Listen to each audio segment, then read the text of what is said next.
Welcome to the Common Construct Podcast.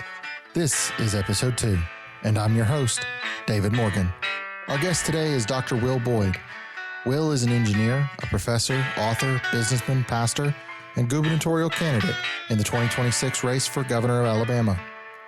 We're going to talk about his campaign for governor, our justice system, building stronger communities, and a hope in the people of Alabama to be safe, resilient, and sustainable for the next 400 years.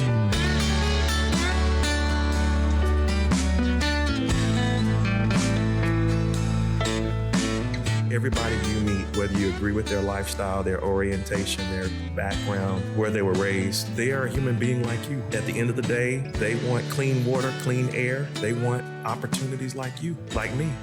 We don't have to imagine a better Alabama. People like you and I can build it today.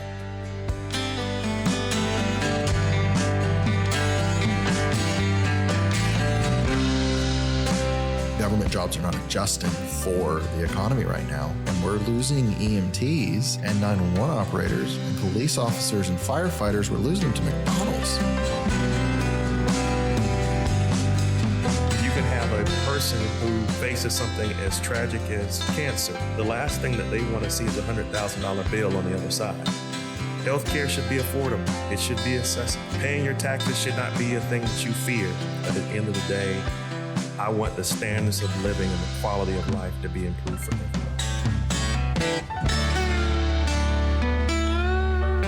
I really believe that's the way our communities should be individually. We are ready with our own food banks. We are ready to have the proper medical care in place that if anything should happen, if there were a quarantine in an area, that everything is already self-contained right there and they survive. That's what we need.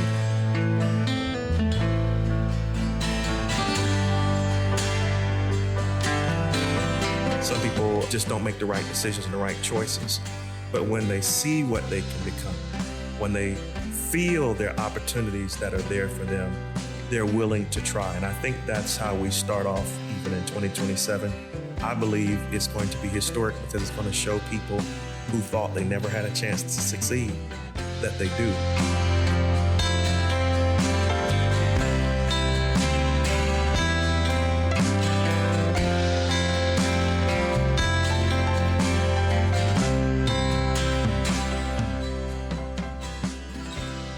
Colorful enough, and to see it as the leaves are changing colors, it's just a beautiful thing. I know that's strange and odd, but I look at foliage as well.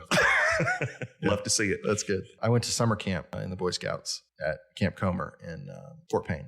I've spent a lot of time up there and the other side of the state. Absolutely. Fort Payne, not far from there. I love visiting, of course, Marshall County. But when you start getting into those areas, it's beautiful. Guntersville, probably one of the most beautiful sites. People don't know about Jackson County. It has the largest, number of caves in this area, but most people don't even know about it. So you have cathedral type caves underground, obviously there in Jackson County, that I hope that Alabama will one day, in the next 400 years, move towards tourism, focusing in that area. It's a beautiful area. My wife and I got married in Jackson County in Pisgah. Yes. Gorham's Bluff is an overlook of the Tennessee River. Yes. And we got married up there. Wow. Out on the bluff. And wow. It was beautiful. And we had a fire and it was cold and then fog rolled in. And oh my. It was gorgeous. Wow. That's the troubling part about campaigning the state for me. I see all of these beautiful places and I say, I need my wife and family here. It's just me, or it's just me and the team. But those are some beautiful places, beautiful country. My name is David Morgan, and you are listening to the Common Construct Podcast. And I am here in Pelham, Alabama, at the Shelby Democrats Executive Committee office with my guest today, Dr. Will Boyd, who is running for Alabama governor. And we are very happy to have you here. I'm happy to be here, sir. Thank you. So Will is a husband and father, a lifelong servant with a proven record in business and education. He has a number of degrees and lots of education. A lot of student loans that had to be paid up. Will is going to be a great guest for us here, and the listeners are in for a treat. He's very intelligent and thinks about these things a lot that we talk about here on the podcast. He has a Bachelor of Science in Engineering from the University of South Carolina, an MBA from, is it Regis University, and doctorates in religion, psychology, and organizational management. He served as the Chancellor of St. James the Elder University and as Dean of Student Success and Assistant Professor of Management at Greenville College. Yes, sir. You are also an author with 3 books focused on leadership, values, and faith. Yes, sir. You have lots of public experience and private experience, and you were the first African-American elected to the city council in Greenville, Illinois. Is that correct? That is correct. And you have a storied history in Alabama politics. Yes, sir. As well. You've been the nominee for several offices here in the state, for U.S. Senate, Lieutenant Governor, U.S. Congress, and now maybe the Democratic nominee for governor. Absolutely. So it is a pleasure to have you here. You are also involved in a church. That you are the bishop, pastor.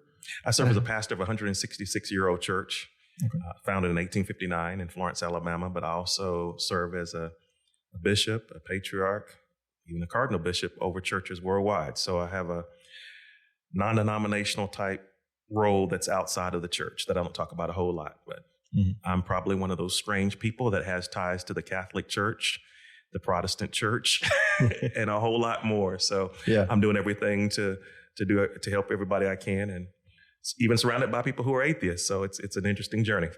Yeah. Well, thank you for being here. I think we're going to have a good conversation. We've got a few different things to talk about. So how is the campaign going? Going well. I'm just excited about the momentum. I call it a movement. I'm really not trying to campaign to necessarily say that I'm fighting against someone else on the ballot. I'm actually seeking to serve as governor, and that's where my focus is. So I'm just enjoying the journey, telling people what I believe Alabama can be. And of course, I play off my name, Alabama can, Alabama will. So Alabama can do better. It can have a thriving economy. It can have affordable health care. It can have, of course, stable communities. And I just lay out the vision, the plan to do that with everyone being involved, no matter which political affiliation they claim to be a part of. I think that's good. I think a lot of people are interested and hopeful that Alabama can do more and be better. There is, I think, a lot of despair, too, in that it seems like our politicians don't seem to care a whole lot about actually getting stuff done, so much as just staying in office and getting reelected. There is not a whole lot of work, it seems, on improving our economic position or our education position. I don't know the most recent numbers for where we rank in education, but I know we're 49th or 50th because that's where we've been my whole life. I know that we have been making strides in literacy, but I know that our literacy is very low. Some of the rates for some of the schools are less than 25%, even in somewhat affluent areas of literacy being less than 25%. The latest numbers, or the last numbers that I looked at for Calera High School graduating numbers were 25% of students. Only 25% of students had proficient in reading, and the numbers were less than 15% for math, which is troubling to say the least. Yes, it is. But I think we have a lot of those kinds of things. We do. Right? We have a long history of not having a strong economic base. Although in the recent years, it does seem like we're bringing a little bit of manufacturing and things. So it seems like maybe we're moving in the right direction, but it seems like a lot of the industries that we're bringing in are not necessarily hiring folks from here. That's it. And a lot of that money's not staying here. We have some corporate taxes, but a lot of them aren't being paid to a large degree here. The car manufacturers are not giving us sales tax because they're not selling them here. Exactly. So we have an increase in businesses and large corporations. But the question that I have, how do we develop the economy to help the people in Alabama, including the people that move here? But the question is, to me, and the things that I think about are, how do we get that to actually benefit and not just be here? I think, first of all, there has to be a level playing field. And when you think about areas like Tuscaloosa, where there are so many opportunities, there's a university there, of course. Sorry, Auburn fans, I was just talking about University of Alabama being there, but we have a lot of businesses that Mayor Maddox could tell you are coming into the city, but regrettably, you have so many young people who are in the pre-K age who should be in pre-K but can't be because there are not enough slots. Now, that's magnified when you look across the state. So when I talk about leveling the playing field, there is no reason why every Alabamian who is below the age of 5 should not be in a position where they can't have a fully funded pre-K opportunity. So right now in Tuscaloosa, you have a huge gap between the number of kids who are under 5 who need pre-K and those who actually have a spot. What does that mean for those who don't have a spot? Those thousands of kids are starting off behind when they start in kindergarten. They won't be able to have a higher reading or math proficiency level. They may find themselves already behind. And as you push that forward and go beyond primary, secondary, even to higher learning opportunities, you're starting to see where some who may desire to go to school don't have the grades, or maybe they're challenged and can't compete. So instead of a math 101 or math or English 101, they may have to start with a developmental class, math 090, English 090 during the summer. And if you don't have the right plan, like I've had a PASS program, Professional Assistance for Student Success, where you bring those young people in and work with them the summer before, they also fall behind. And then your graduation rates aren't just falling in high school, they're falling in college. You're going from a 4 or 5 year graduation rate to sometimes 6, 7, or not graduating at all. And then to your point earlier, you're getting to a point where you have all these jobs that are requiring a skill set that is just missing in the curriculum, or people don't have it when they graduate. Or sadly, go to the other side of the spectrum. And I know we're getting into 400 years into the future in a moment, but AI is here now. And AI can already replace, some estimate, 21% of the jobs that are out there. We have people right now who are graduating with degrees in computer science, and they're finding that AI can probably program or write just as quickly or proficiently as they can. So we have to really look at the economy from the educational point of view first. And one of the things I think that's important to level the playing field that Alabama has not tapped into yet is an educational lottery. The educational lottery would fully fund pre-K. It would make sure the teachers have all the resources they need. It would make sure that the certificate programs that could be developed, offered by community colleges, by 4-year institutions of higher learning, those could be introduced. You could have your Harvards, your MITs actually training people to go out and do well in Alabama. You could have the corporations who want to succeed in Alabama investing in our schools alongside the educational lottery, the educational trust fund, and kids becoming more proficient and ready for those jobs. So right now, I believe the educational lottery would bring millions, if not even billions, into our state. States like North Carolina have already, since their inception, seen $10 billion in revenues. Whether you like lotteries or not, this doesn't require everyone to play. It just says that instead of fully funding the educational programs of children in Mississippi, Georgia, Florida, and Tennessee, we're going to take care of the kids in Alabama first. Well, and I've seen a large number of people that want a lottery, and it seems like the majority of people that don't want it for religious reasons. Right. The same reason that you still can't buy alcohol on Sundays in most counties in Alabama. Right. The concern that I have is for the regressive tax concept of it, that we have most of the people playing the lotteries are, not to be offensive to them, but stupid enough to play the lottery. And we also know about the lottery's addictive potential as people get addicted to gambling. And so I don't have a religious qualm with the lottery, but I have concerns about providing the state a whole lot of funds, taking advantage of or potentially taking advantage of the poorest and stupidest among us. My plan, I should say, if I could jump in, includes making sure that there are programs in place to prevent compulsivity. Again, this is choice, not compulsive actions that we're talking about. But yeah, my plan presents ways to make sure there's rehabilitation and ways to get people back whenever they wander off track. So that is definitely something that has to be addressed for sure. I know for Tennessee and Georgia, a large amount of those funds are going to pay for some of the wealthiest college educations for the folks who could afford it the most, who still may be struggling to afford it at the prices they are, but a lot of that money in Tennessee and Georgia, and I don't know about Mississippi, and I think it is less in Mississippi and less in Florida, but I've seen in Tennessee and Georgia where it looks like a lot of that money is going from the poorest to the wealthiest, with token appreciation to kindergarten and K through 12. And I believe you said your plan is to kind of put that more for K through 12 and absolutely and those parts that were. The main goal is to create what I call equity over the zip codes as it relates to education.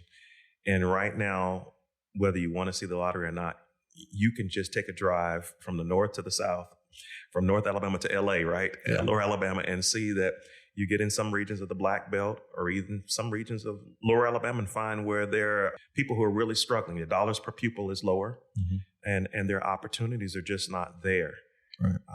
My vision for Alabama is to see innovation from the north, the administration as it moves further this way on down through the state to where, of course, eventually you get to the exportation in Lower Alabama. But in order for all of that to happen, we have to have people, again, who are fully trained, fully ready to be immersed in this new economy. The new economy is not just one that's going to involve, as you said earlier, manufacturing, but it will involve, again, AI on the opposite side. It will involve high-tech jobs coming in. You pointed it out earlier, but a lot of times corporations will look at states like Alabama, and you'd be happy to know that we have improved. We're not at the bottom. Alabama's doing better. We're closer to 44, 45, somewhere in that range as relates to reading and math as of a 2024 report, but we're still behind, right? So when a corporation, say, moves from Silicon Valley or moves from California, the West Coast, and they want to come to a biodiverse state like Alabama, sees all the opportunities I just mentioned from the north to the south, they might say, but we're not seeing where they're fully ready, trained. The educational level is not where it needs to be, so we're going to bring our own people in. That creates a problem. We want to see where Alabamians are able to take advantage of those opportunities. So again, this is how we level the playing field by zip code. It should not be that if you live in an area that's already underdeveloped, majority, minority, whatever the reason may be for the lack of funding, resources, or infrastructure, it should not be that their shots are diminished, which is one of the reasons, coupled with the educational lottery, I talk about the need for mass transit. I want to see high-speed rail so that a kid could perhaps say, you know what, I live in Pickens County, but I want to be educated in Tuscaloosa County, or maybe I want to be educated in Lee County. They can jump on a high-speed rail, be in class, and by the afternoon be back home. Or taking it further out, you can have someone who might work on the arsenal in Huntsville, but yet bring their money or their taxes, if you want to call it that, back to Lee County or back to perhaps Henry County or some other county. And that county starts to see infrastructure improvements, because not only have you by zip code seen equality with the educational approach I talked about, the lottery, but you also have now high-speed rail running the corridors of those interstates, and people are able to work in different places, be educated in different places, and you start to normalize or levelize for the whole state where people are and where they're educated. I think we've seen some of that with remote work as well. Yes. It matters less where you live and where the company is. Absolutely. I think that's been a telehealth. Yeah. A big way. I think it's been a big boon for employment in Alabama. Absolutely. Calera is one of where I'm from, is one of the highest remote work cities in the state. Impressive. It's also one of the highest commuting cities in the state, as we're all the way down to the south of Birmingham, kind of the furthest suburb from Birmingham. It's a beautiful place. Yeah. I think me and my wife talk a lot about equal education funding, and because we're nerds, and so am I. But we've talked a lot about it, and it's almost like a legal fiction that is somehow not an equal protection violation Right. from the Constitution. And it was San Antonio Independent School District versus Rodriguez, 1973. And the legal history, I think, of schools and mandatory education is very interesting. And just the progression of, we're going to have schools, then we're going to have mandatory education. And then there's a number of cases where that is adjudicated on whether or not the government has the right to mandate education.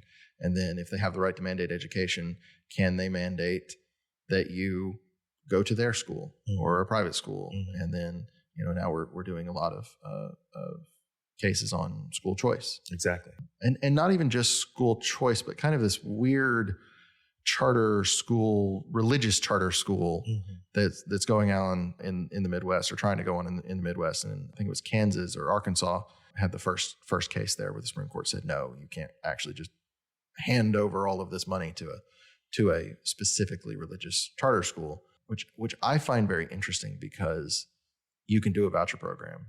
And I'm a big fan of voucher programs, especially because of the unequal allocation of funds across schools. So in that way, I'm a big fan of the voucher programs.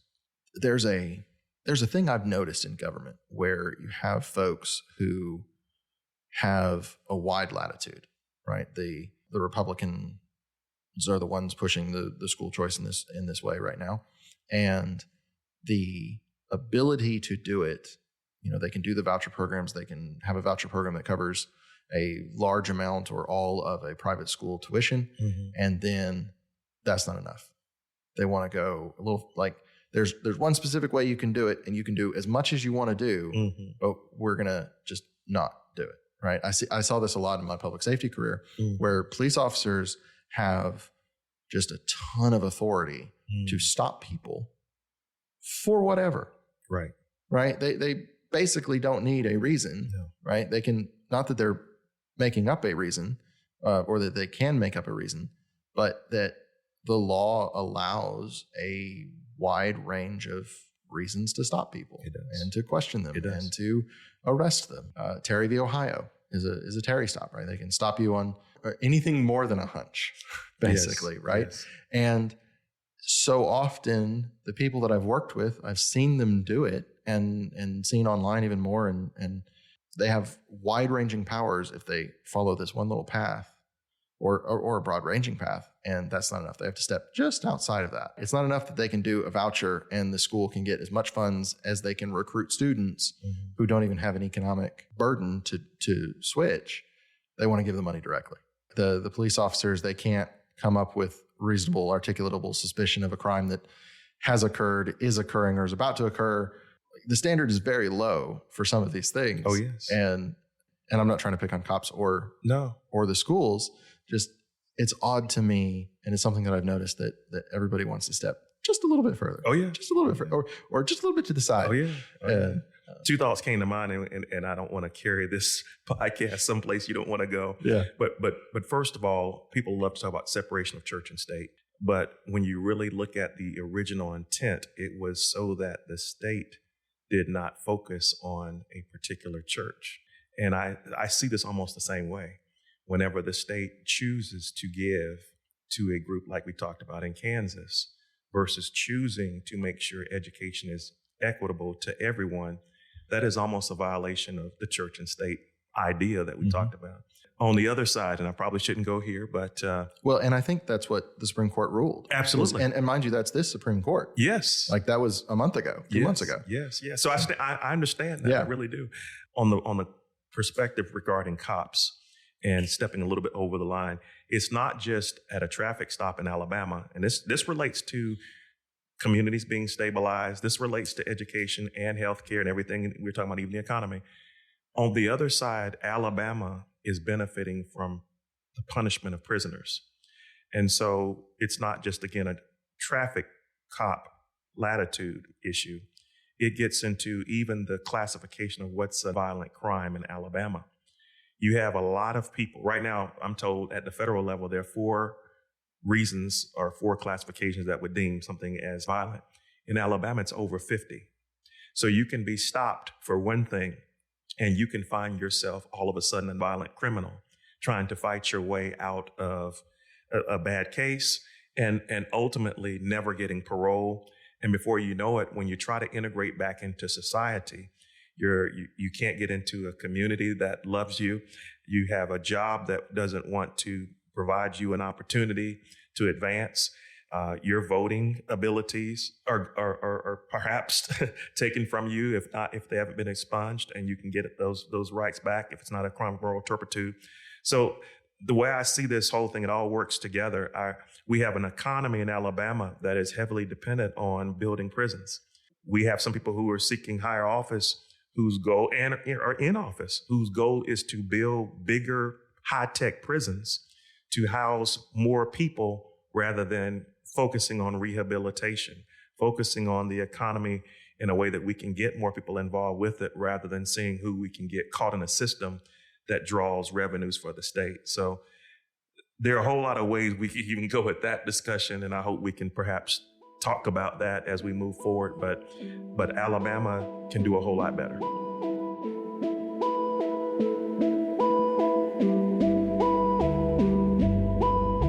The purpose of the Common Construct is to shift the focus from the next 4 years to the next 400 years, and what it will take to build a society and institutions that can and should survive that long. To add perspective to that approach, we showcase a bit of history from 400 years ago. This week, we're looking at the events surrounding January the 11th through the 17th, 1626. In Britain, King Charles I of England was finally preparing for his coronation. Charles I had inherited a kingdom on the cusp of a civil war, caught between major powers, desperately trying to retain control of Europe as Protestant Christian factions gained more power. Charles had succeeded his father in May of 1626, just a week before he married his wife, the French princess Henrietta Maria, sister of Louis XIII. Charles and his new bride spent the rest of that year in relative isolation as plague ravaged London. He wasn't able to plan a timely coronation to solidify his power. In the first parliament of his reign, which was critical to funding his government, was unable to conduct business over the constant ringing of the death bell.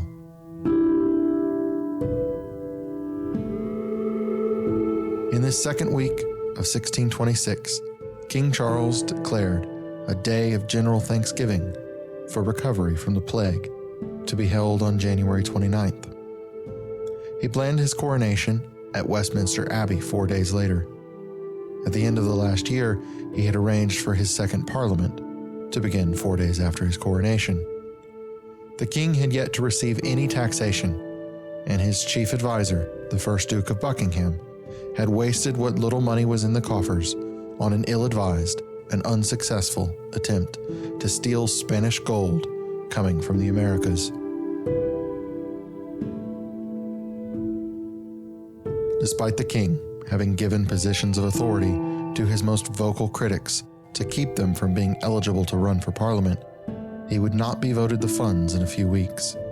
Instead, the second parliament would spend the entire time trying to impeach the Duke of Buckingham, an attempt that, if it had been successful, would have saved thousands of lives from the Duke's incompetent leadership.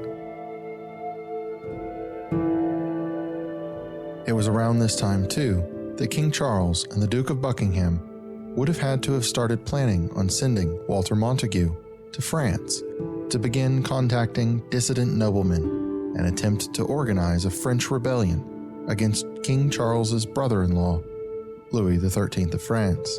The English had been offended that the French Cardinal Richelieu had made a secret peace with Spain the year before Charles became king.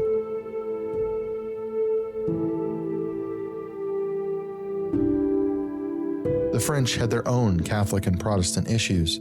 A recent revolt had ended in a stalemate between French Calvinists and Royal Catholic forces. Events that would press Louis's chief advisor, Cardinal Richelieu, who you may know from the Three Musketeers, to seriously begin the work of centralizing the French aristocratic power in the hands of the king. On Monday, January the 12th, it was a full moon, and it was colder than usual as the coldest years on record approached at the height of what we now call the Little Ice Age.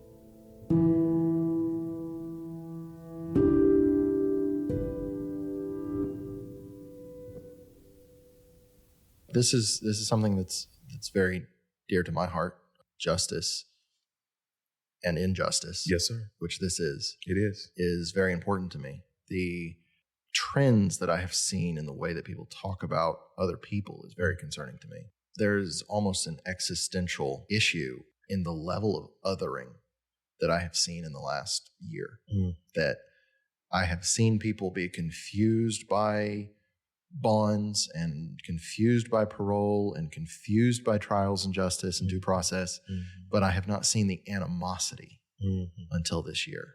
I'm seeing police chiefs talking about and complaining on Facebook on their official pages, complaining that they had to arrest someone for minor crimes that has ever been arrested before.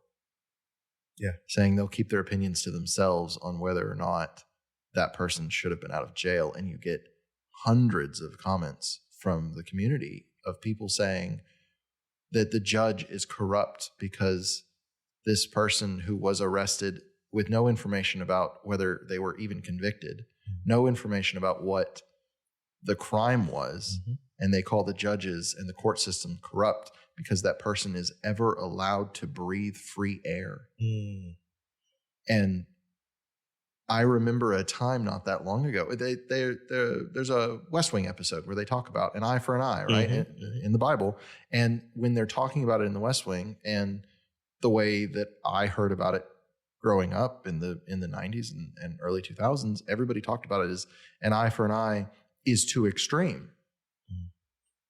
An eye for an eye would be mercy now. I know. An eye for an eye would be mercy. Yes. If you steal even a small thing, you could potentially wind up in jail for years. Yes, sir. And not by the law. A series of events would take place to have that happen. And then we have this system that is underfunded on the court side and on the public defense side, but very well funded on the prosecutorial side. Absolutely. Mind you, no DA will ever say that. They all complain that they're underfunded, but I'd like to see them operate with a public defender's budget. Yes. The heavy-handedness of a prosecution, that they can hold someone, oftentimes without bond, with an expanding number of reasons that judges can't give bond, and to hold those people where they lose their job, they lose their houses, they lose their stuff, they lose their family before they ever get a day in court. Yes, sir. Right? They get a bond hearing, not even a probable cause hearing.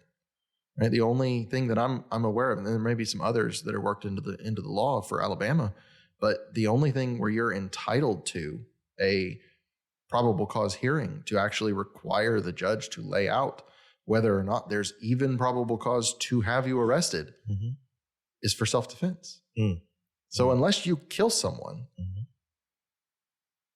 you can rot in jail before you ever even get a chance to defend yourself. And while you're there, you're kept with, in most cases, with the general criminal population. Absolutely. You're fed the same lousy food. If you've ever looked up a prison menu, I was looking at the Shelby County one recently, and it says dinner this day is a hot dog and a vitamin C drink.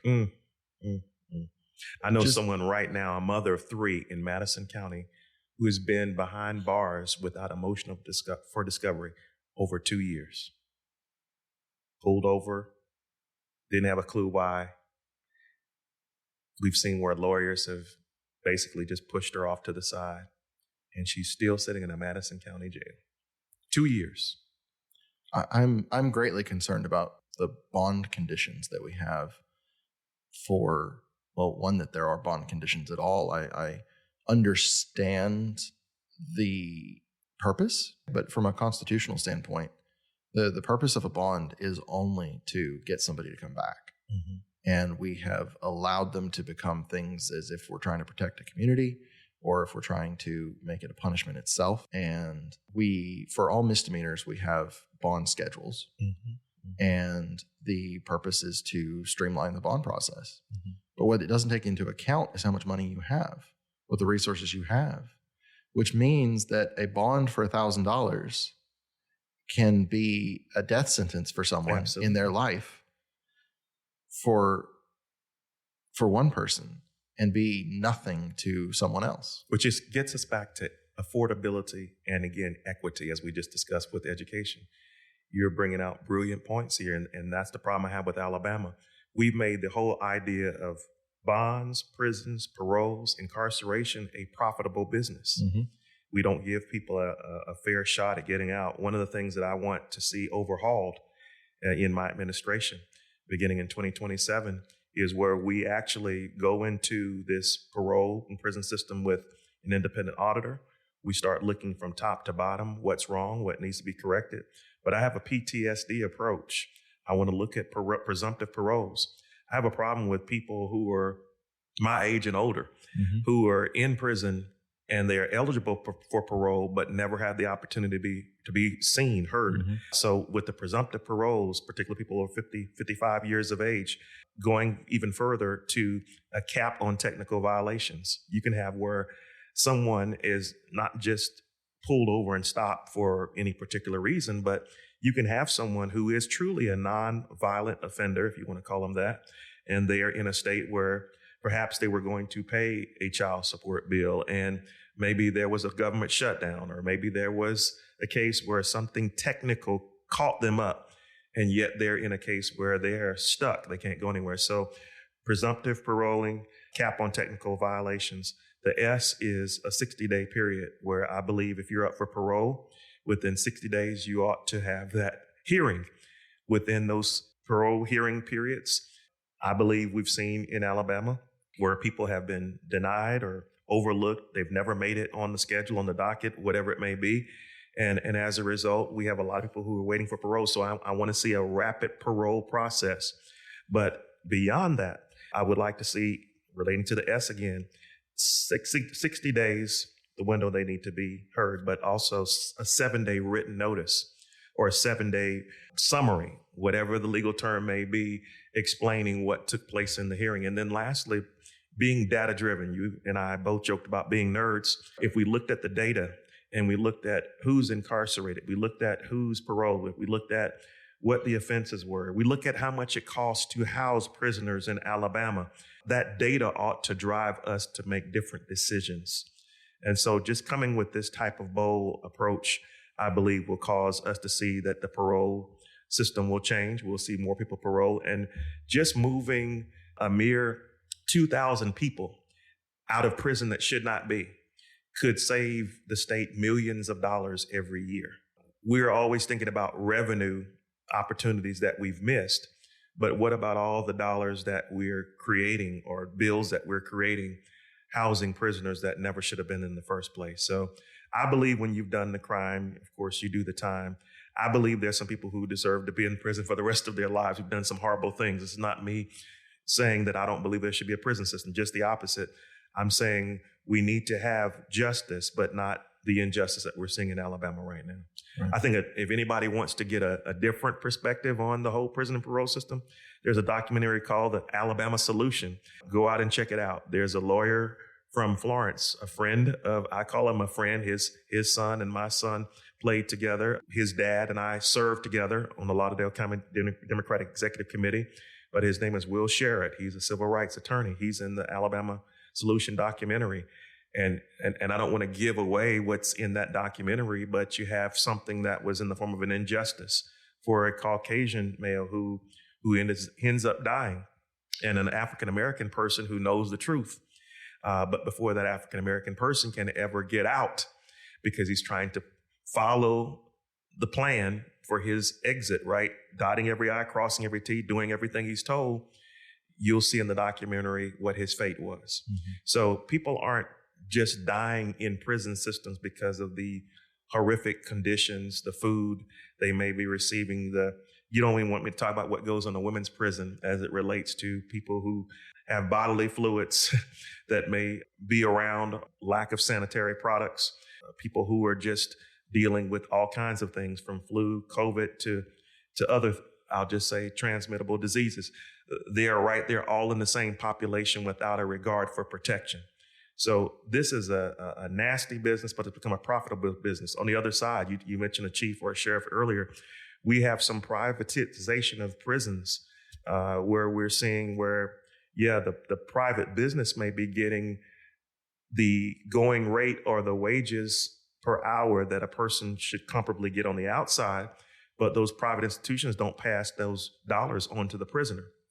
I'm not saying that a prisoner should be paid well being in prison. They are serving time, but I am saying they should be treated humanely. This should not be a modern day form of slavery. We're talking about going forward 400 years. We're talking about going back 400 now, right? We can't do that. And that's what we're looking like right now in Alabama. So that's why I think it takes bold ideas, leaders who aren't afraid to challenge the system.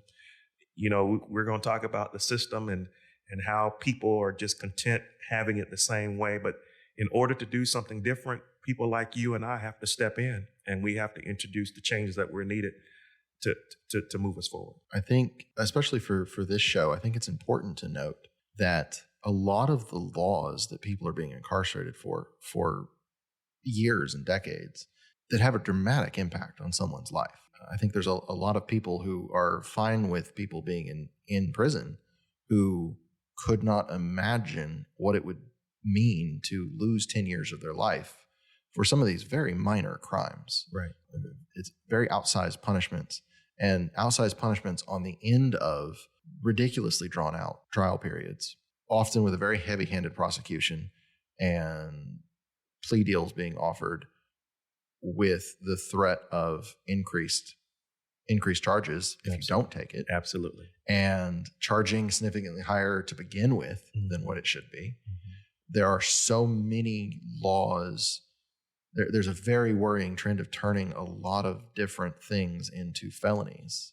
In the last session, one of the laws that really bugs me is they created a local or a state law that they're calling mail theft, but it applies to packages. And they made it a felony.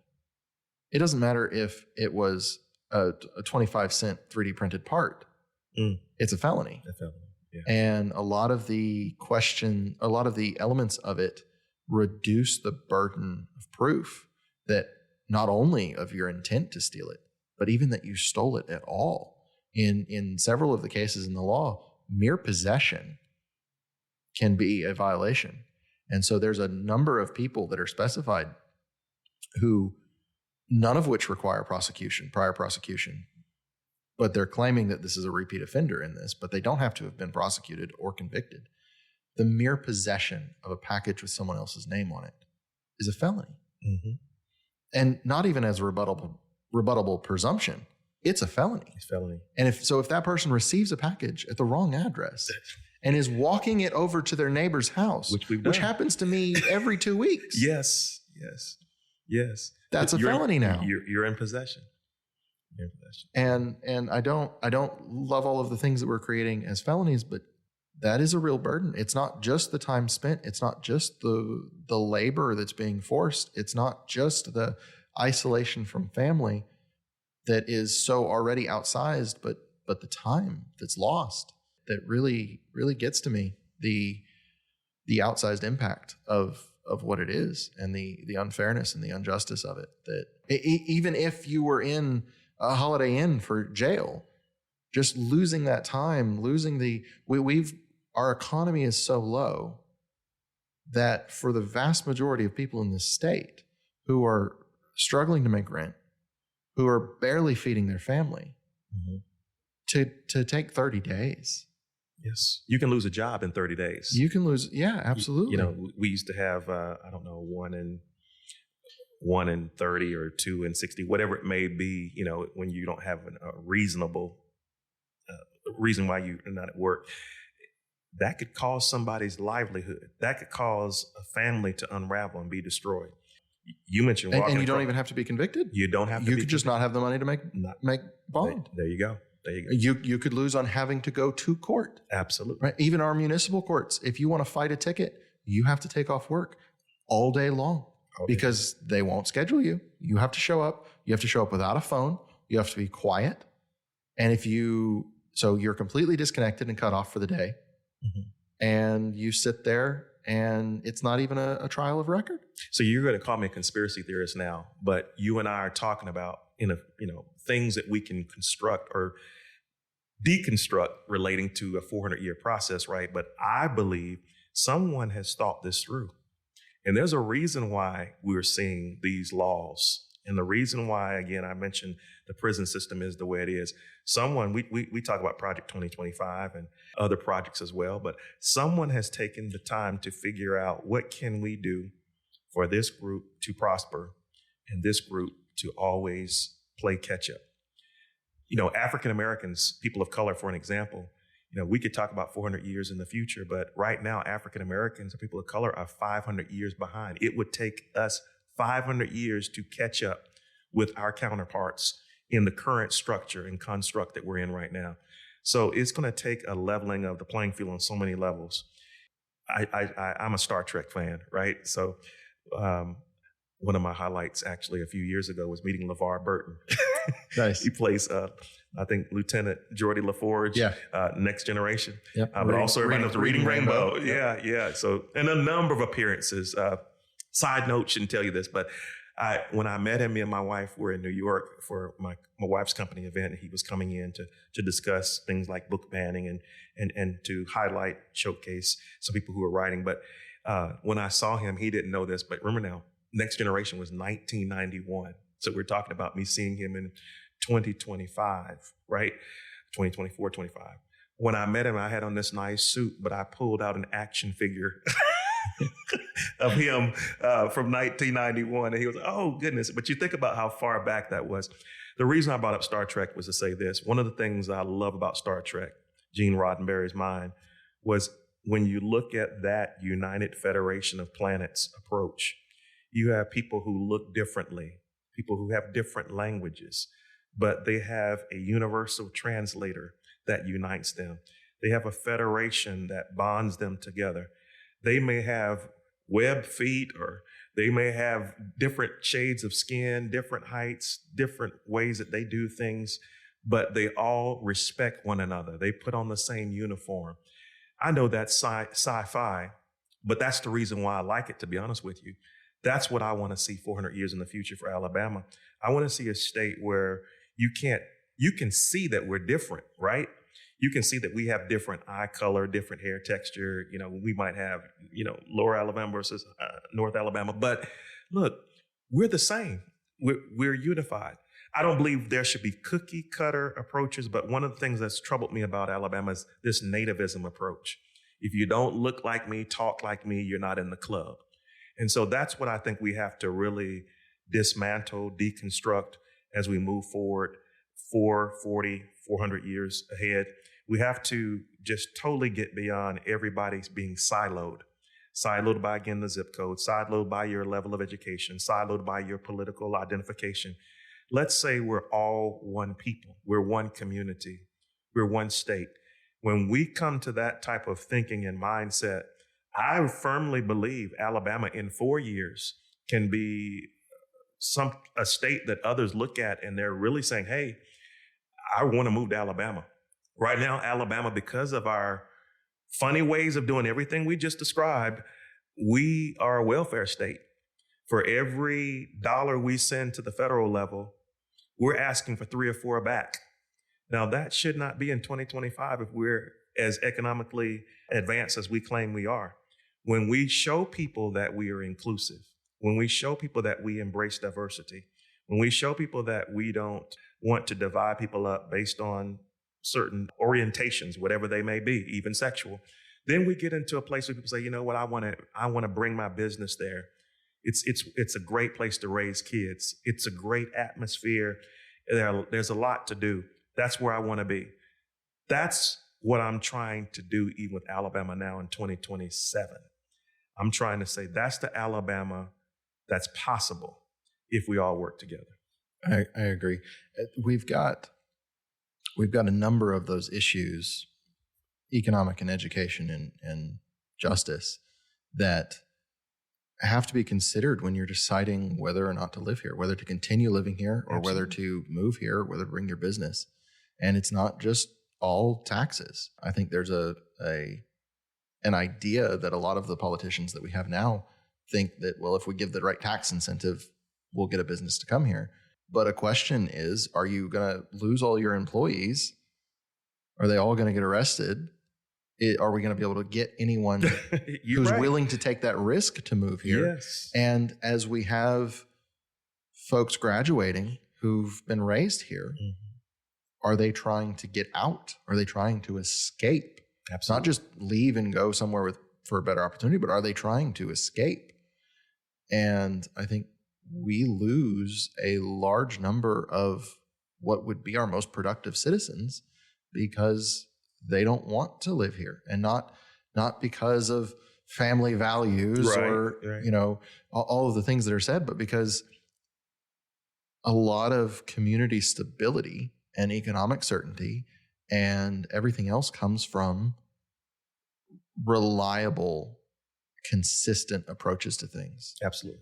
And we don't just have a lot of laws that can put you in jail, and we don't just have harsh sentences.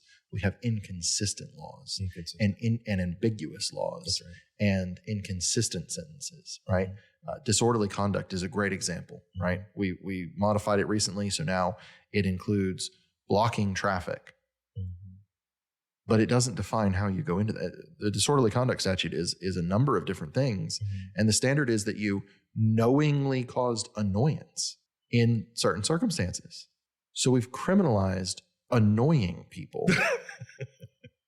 in a free country, air quotes here, a free country. Yes, it's unbelievable. And then you can go to jail for 6 months. Yeah. It's wild. And the simple fact of the matter is that some of those people are going to jail for 6 months, and a lot of people are getting community service or nothing at all. And then, we've talked about the whole process of the legal process itself getting to that point. Exactly. And there's a lot of inconsistency there. And it's not just with individuals like that, but think about the businesses. When you heavily laden businesses with taxations or just say you're taxed on everything, businesses are going to say, how can I find a loophole? So we have to be very careful. It's a delicate balance. You mentioned taxes earlier. Property taxes have been historically low in Alabama. But, you can't just say, let's get rid of all the taxes. I mean, we have to have some type of revenue that comes back to the state. Another issue altogether. And again, I want you to lead me, but not let me lead you somewhere you want to go. But we had HB 445, the hemp ban, and we see where 1,000 businesses were shut down. Now that sounds like, $1 million worth of revenue gone. That's a lot at a time when we have, the sugar high that people are living on is over with and the streams of revenue are drying up. So $1 million is a lot. But what you did was you just crushed the entrepreneurial spirit of 1,000 plus individuals. Some of those people had to throw away with 40% of their inventory, and right now are struggling to try to figure out how to make their families survive, have their families survive. So this is, we're seeing just struggles on so many levels with the way laws or legislation is handled.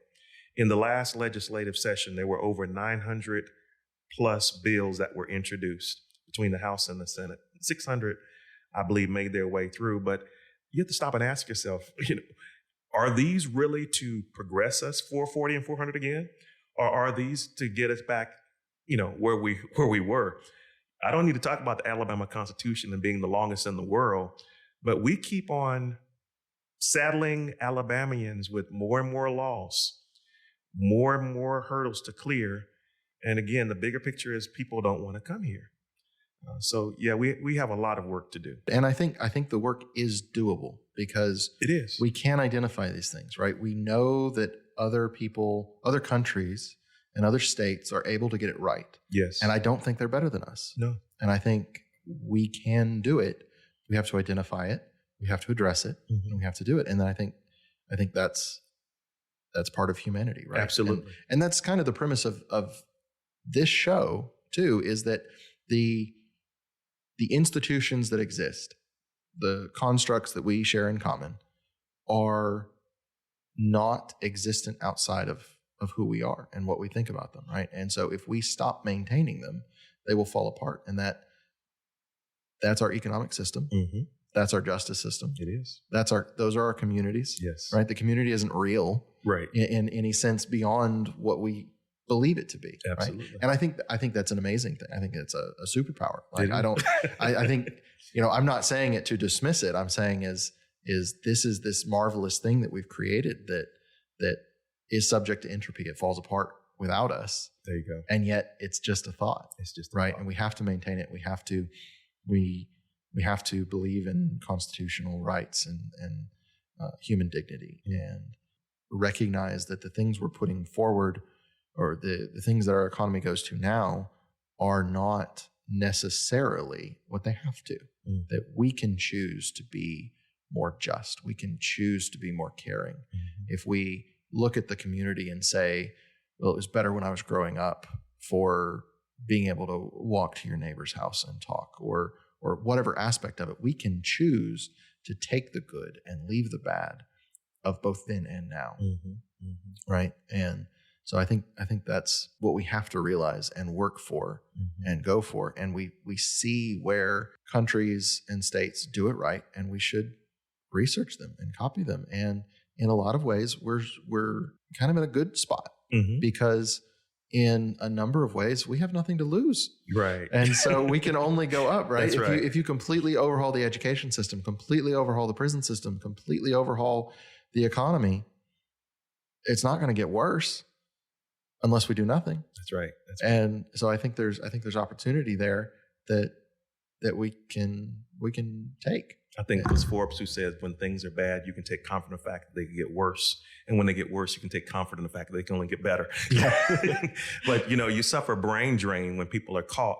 You talked about that good and the bad and the choice there. When they feel that they don't have a choice, Alabama could suffer what we call brain drain. Your people who are educated, can contribute to society financially, can help drive the economy forward with great momentum.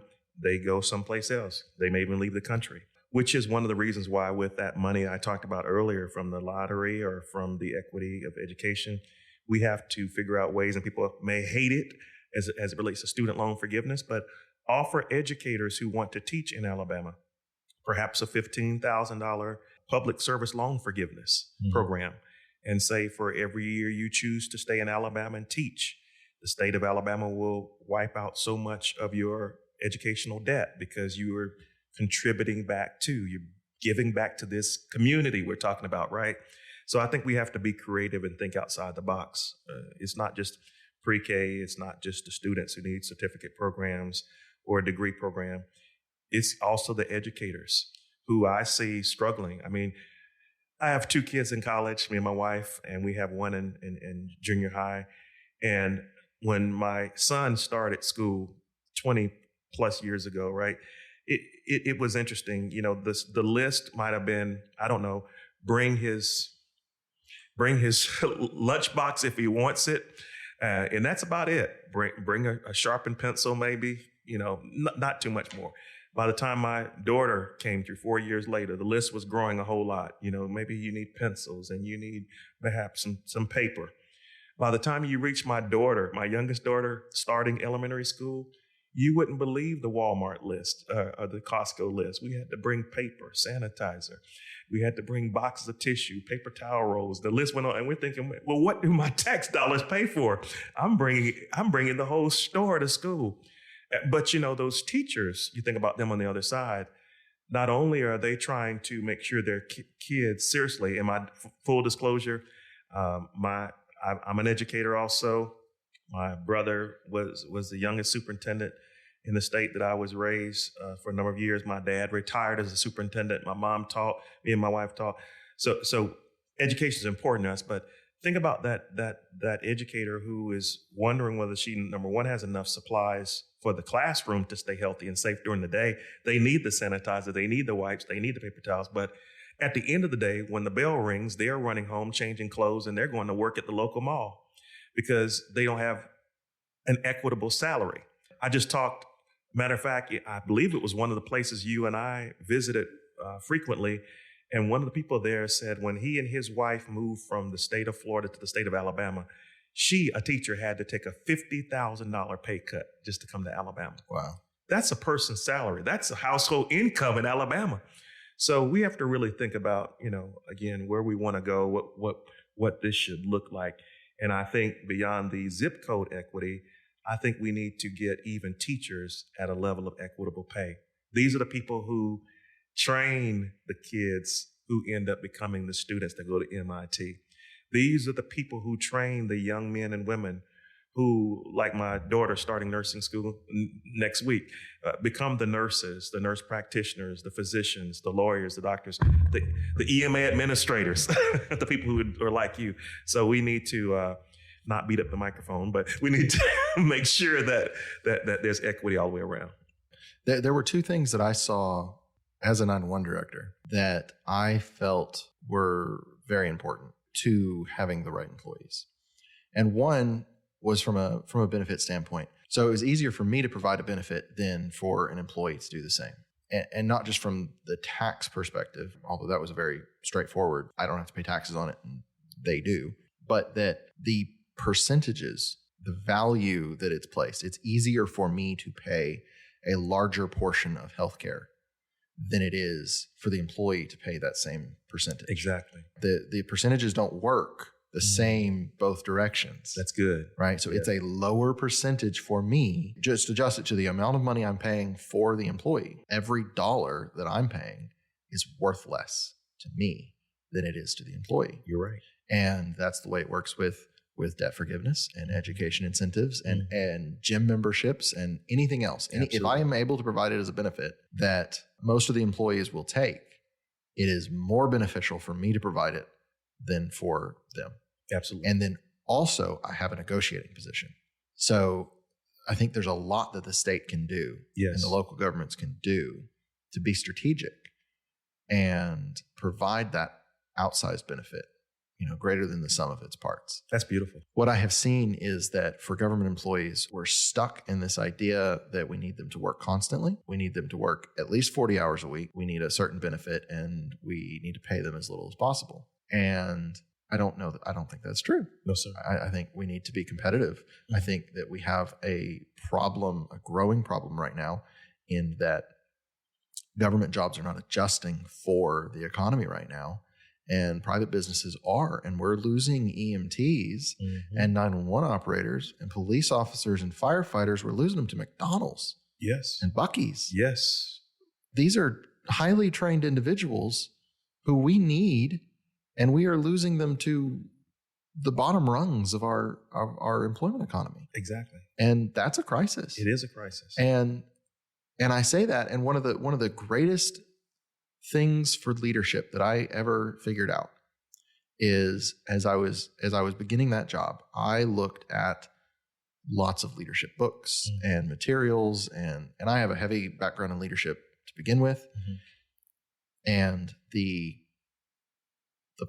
almost the formula that I came up with was that employees are not, and this worked, the employees are not looking for money. They are looking for 2.5 things. And those 2 things are, they are looking for important work. They want to do something. They want to do it with good people. That's right. They want a good team and do good work. And the half is they want clear expectations. That's right. Right? And the clear expectations are not, and I tell this to my clients, the clear expectations are not that you wrote a policy. The clear expectations are that you wrote a policy and you follow the policy. There you go. Right? They need to know that every time something happens, this is the result. That's right. Right? They need to know that if they go above and beyond, they will be appreciated. Absolutely. And they need to know that if they break the rules, if they lower the quality of standard, that they will not be appreciated. And the underlying base of all of that is they have to be making enough money that they don't have to worry about their family while they're at work. Yes, sir. And if you can hit that, if you can handle that, then they're going to be happy to be there. Oh, yeah. Right? And people leave bad bosses and they stay for good bosses and everything else. But if they can do good work with good people, clear expectations, and they don't have to worry about the money, they're not. Public servants aren't there to get rich. No, nobody became an EMT or a paramedic to get rich. No.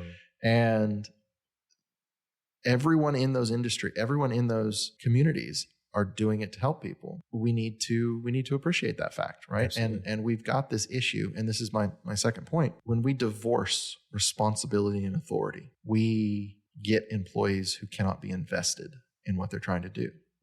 When you take away the responsibility and the authority of a teacher, or you give them the authority to rule over the class, but not the responsibility to teach, or you give them the responsibility to order a classroom, but not the authority to keep it orderly, that's where you get issues. In my experience, when you give, along with those clear expectations, right? You have a mission-oriented purpose for being there, right? I think that if we give teachers the authority to teach and the responsibility for the outcomes, then we start to see that impact, right? We can't just throw money at all of our problems in the classroom and outside of the classroom, and we've got to look at how we're using the money. We've got to look at what we're doing for that purpose, right? What is the thing we're trying to achieve, and how do we get there? There you go.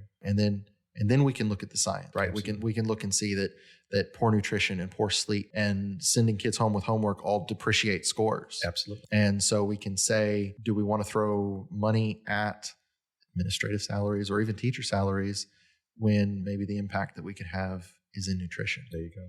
Right. Food deserts, and they need help. Right. Yeah. And so that's good. So we need to look at it from a very whole approach and work with people to do that. That's good. So the responsibility and authority is important. You just dabbled into psychology, organizational development, organizational behavior, and you even had a little bit of a hierarchy of needs thrown in there.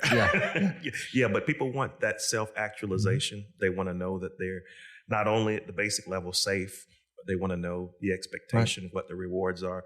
But, on the other side, you mentioned I hate to pull it backwards for just a second, but as it relates to regression, it's no surprise we see the mentality or the practice we do in Alabama, because we have even the grocery tax, which is disproportionately hurting poor people more than people who are not in that same state. So I love the concept that you talked about with the EMT, you being able to pay the healthcare versus not doing as much, costing you as much as it costs the employee. But on the other side, when you talked about even the responsibility and authority, I was thinking when I became a manager right out of college, one of the first things that I was taught in the DuPont program as a leader is I am responsible. That's the first thing that stuck with me when I became a leader. When I had people under me, I am responsible. If they mess up on the line, if they mess out in the field, guess what? I'm the leader. I'm responsible. I don't just get the nice parking spot, the nice office. I'm responsible. But at the same time, as it relates to responsibility and even authority, think about a frontline person at Dairy Queen. Whenever you have a person who comes in, buys a snow cone or a sundae, and let's just say they turn around and drop it on the ground. From a business perspective, I've always said it's cheaper to retain a customer and get a new one. Whenever the frontline employee, not the supervisor, but the frontline employee is empowered with responsibility and authority, they say, yeah, I need to clean up that mess, but I can also clean up the situation by saying, come back, let me give you another snow cone. Let me give you another sundae. That may cost the company 72 cents, even though they were trying to charge the customer $3 for it, but it will bring that person back. And what it also did was it empowered this frontline person to say, you know what? I made a decision that could have saved somebody's day, turned somebody's night and day, whatever it may have been. But at the same time, they were empowered to do great things. Magnify that to another level. When we stop looking over employees' shoulders, when we stop looking for a 40-hour work week in exchange for a 40 work week pay, kind of that. I don't know if you read the Robert Kiyosaki books and then how he talks about rich dad, poor dad, but kind of shifting out of the quadrants to where you're working for dollars exchange for a check to where you become the investor. We talked about Calera earlier. When people are working remotely, when people are working in places where they can schedule their day. The problem is really them unplugging and not engaging as much. When you're on the job, I wonder if anybody's measuring distractions. You can be at a desk for 8 hours a day, but you can be distracted by people in the cubicle beside you talking too loud, popping gum, whatever it may be. But you may get into a zone in 2 hours at home and do more than you would do at 8 hours on the job. So I think, again, moving forward into the future, we have to stop thinking about how we even operate in traditional brick and mortar buildings. I like the brick and click approach, where it's a blending of both. But I think as we move forward 4 years, 40 years, and even 400, we might not even see a model that relates to work as we're thinking about right now. It's going to be totally different.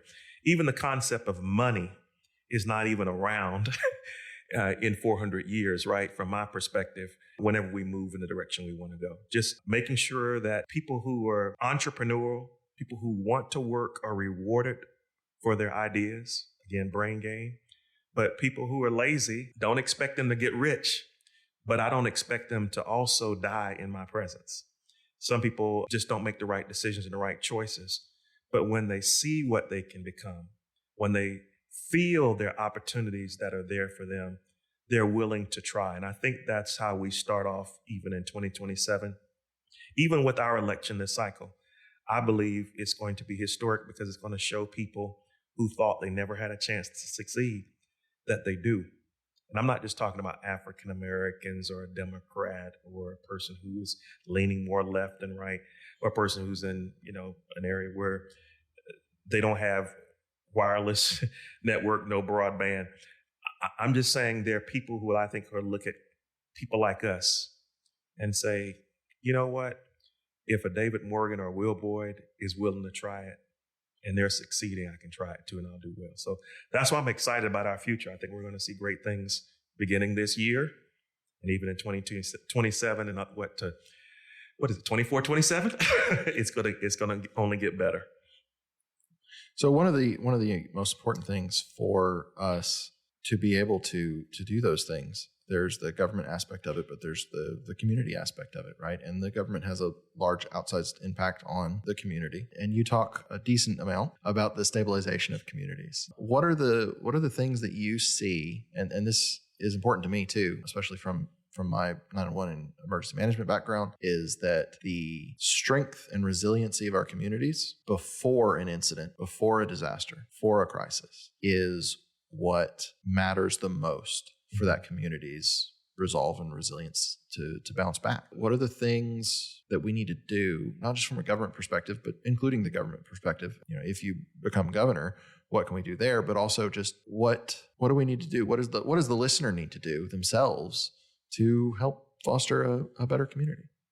Well, I talked earlier about the need for things like mass transit. I call it a rapid bus transit system that's within your own neighborhood. We talked about justice and making sure when people are reentering the community, that recidivism is lowered, that they have opportunities to reintegrate into society.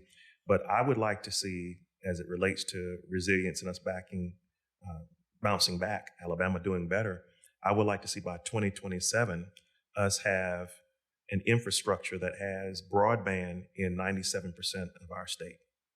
I want to begin fighting back by saying perhaps it is the Black Belt where we start, or high needs areas where we need to make sure that the broadband is there in place first.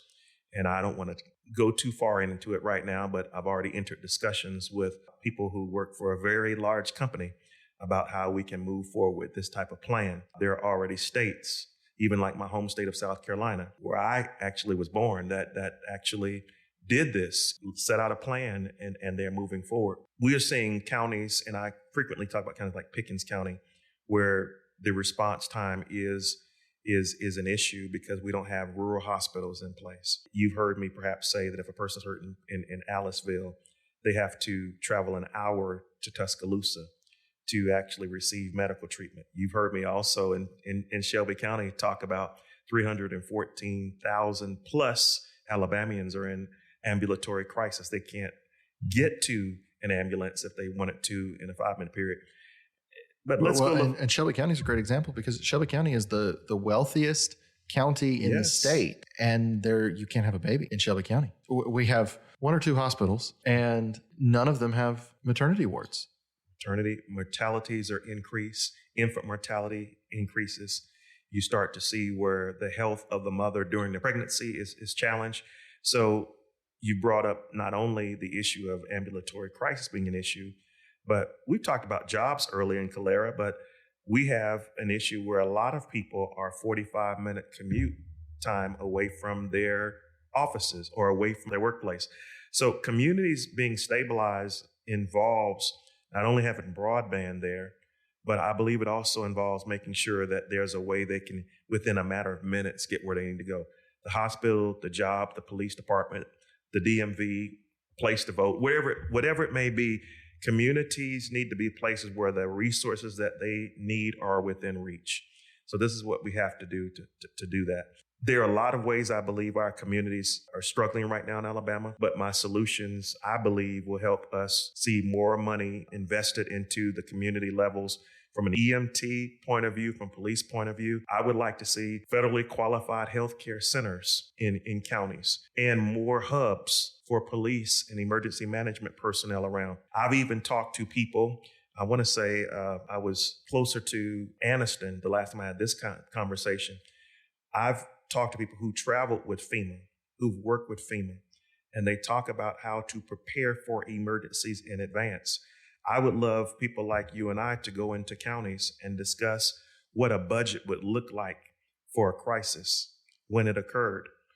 I don't know if a water main burst, if a tornado ran through, if houses were leveled, if fires broke out, how much would it cost the city or the county to respond?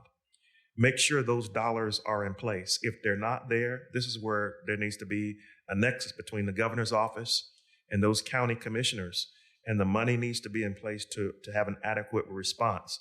We always visualize these people with hard hats, the power companies, the utility companies, rushing from other states to help us. We're always waiting on somebody to come in at last minute. We need to be self-sufficient. We need to have fire stations that are already prepared and ready to respond. We would like to see this happen. And we can do it with a very low amount of money. We've already talked about how much it costs and how much it costs to implement these emergency plans. So resiliency, in my mind, involves being prepared way before the crisis ever occurs.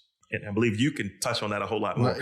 Well, and there's a lot of training going on. There's a lot of very intelligent people in emergency management in Alabama. Absolutely. 911, Alabama's at the forefront of 911 in this country. 911, the first 911 call was made in Alabama, and we have generally maintained that dominance of technology and quality. We have a 911 crisis right now in funding and trying to keep those employees. But from the emergency management side, we have very good people. Lee County, Tuscaloosa County, Jefferson County, some of the best. They are. And they are some of the best because they're taken very seriously. Shelby County also is one of the best, but they're not taken as seriously as some of the other counties. And they're still taken seriously compared to some of the other places, right? There are counties who do not have a full-time emergency manager or who only have what they need as the minimum to be able to receive federal grants. But there's a lot that can go into it that is not going into it. And where it is going into it, they're not being taken seriously. No. COVID is an excellent example because it's a statewide example. Going into COVID, we had all the plans. We knew how to handle it. And it wasn't what we did. Right. And it wasn't what China did that we copied. We've handled pandemics in this world before. Western civilization knows how to handle this. And we have the plans. We reviewed the plans. We had drills on the plans. There was a statewide Ebola exercise the month before we shut down for COVID. I believe it. No part of that plan involved a shutdown. It involves quarantines. And I have a conspiracy theory on why we didn't do that I'll get to in just a moment. But we had the plans. We had a beautiful structure in place. We had resources tied into local health departments and hospitals and EMTs, to the ambulance companies. We had police officers that were trained on moving highly infectious people and securing them, and what the protocol is for a quarantine person who's trying to escape quarantine, right? Or you're trying to transport them and somebody's trying to interfere, and there's a whole segment of law that they don't ever touch. Yes. They need training, right? It's the low frequency, high risk events that you have to train for, and Ebola is one of those, right? And Ebola epidemic would be significantly worse than COVID. And I think one of the biggest issues with COVID is that it was not as bad as it could have been. I think we've got a lot of people now that think that's what a pandemic looks like. And if we actually get a really bad one, if we get a bacterial infection that's antibiotic resistant, which is bound to happen, if we get these things will cripple us. These things will be so much worse, and people will be expecting it to be like COVID, which is still in the top 10 number of causes of death in this country. Right. But my conspiracy theory on this is, and let me specify, the way that we handle things is supposed to be a quarantine, right? It's the quarantine laws are not allowed to follow political jurisdictions. You can't quarantine a county. You can't quarantine a city. It has to be by a neighborhood or by a section. And the idea being that it actually needs to be the area that needs to be quarantined. But what that allows you to do is quarantine the disease. And you can still move. You can still work. You can still do the things you need to do and keep the quarantine there. There is no authority to quarantine individuals in their homes. There's no authority to shut down businesses. The emergency authority of a governor does not include the ability to order anyone to do anything. The emergency authority is to redirect government resources. The governor doesn't have the authority to tell people to stay at home or to shut down barbershops or anything else. And the lieutenant governor in Alabama was talking about that. The attorney general was talking about that and saying it could never happen in Alabama. The governor can't mandate masks. The governor can't shut stuff down. And then Kay Ivey, our wonderful governor, gets together with the state health officer, signs an executive order, an emergency order, puts a legal reference at the bottom that has nothing to do with what they said, and the attorney general shuts up. The lieutenant governor shuts up. They stop talking because she's got more political clout than they do, right? But my conspiracy theory is this: a legal quarantine has two things. One, it's a taking under the takings clause in the Constitution. So it's the same as eminent domain. If you take it, you have to pay for it, right? If you restrict somebody so much, you have to pay for it. So if you have a quarantine, you have to pay for that person for whatever they lose. You have to be providing them food. You have to be providing them whatever they need, whatever they're down, and take care of them, right? And our plan was send everybody home, can't leave the house, and good luck on food, which is unsustainable. And nobody is ever going to follow that because it's unsustainable. No. They're going straight to Walmart. Right. So here's my conspiracy theory on it, though. What the law says is that any elected official that's within a quarantine zone loses all authority. They can't vote on anything. I see. Lest they vote to end the quarantine. I see. But the law is they can't do anything. I understand the conspiracy there. Your premise is there. Yeah. That makes sense. So I think they didn't want to pay for it. Kay Ivey's case, I think she probably just didn't read the law to know that she couldn't do it. Right. I think they didn't want to lose. They didn't want to lose their authority if they were inside of the quarantine. But we know it works. It's worked for 1,000 years. We have survived the Black Plague. Because of quarantine. The bubonic plague. There are ways to do this, right? And there are different ways to handle it when you're coming in at the ports and things. But we have 1,000 years of legal history and medical knowledge on how this works. And we have a lot better medical knowledge now, but we just kind of copied China to get this stuff done. And we threw out all of the plans, and we activated all of our emergency management and relegated them to logistics. Wow. The plan, the drive-through vaccination clinics, that was an idea that came from Alabama for Ebola. For our Ebola drills, we created the drive-through vaccination that we then used for drive-through testing and drive-through vaccination for COVID. That came from Alabama's emergency managers. And when COVID happened, the governor didn't talk to emergency management. The counties didn't talk to emergency management. They started issuing orders. They started doing stuff. Sometimes they talked to the health department. A lot of times they didn't. They just did whatever they felt like. Yeah. We have experts that planned on this and had those plans in place. little bit of a tangent there. No, that's a great my one. little soapbox. You said something earlier is going to prompt me to talk about being a quality manager in one of my roles. We had to implement ISO 9000, and of course 9001 is associated with it. So you had a quality manual, you had procedures, you had a goal, where you want to go. But the important thing is when you have a process to get ISO certified, people want to know that you know the plan, you follow the plan. Even if something goes wrong, there are contingencies there in that plan, but you don't get certified unless you can prove that you follow the plan, in so many words, the quality manual. Obviously, we didn't follow the manual as it related to COVID. And if we did, the outcomes could have been a whole lot better, much different. But maybe less people would have passed away if we'd have just followed the plan that was in place. Can't verify it myself because I didn't see it, but I understand even President Obama and Susan Rice talked about the fact that the nation had a plan that we had in place. But upon transition, even from one presidency, from administration to another, all of that was just disregarded. So it happens all the time. But I believe that idea of taking and losing, that could be a strong reason for the plan not to be followed. And I think that we do that in a large way for lots of the things that we put in place. I think it almost gets trapped in the name because we call it emergency management.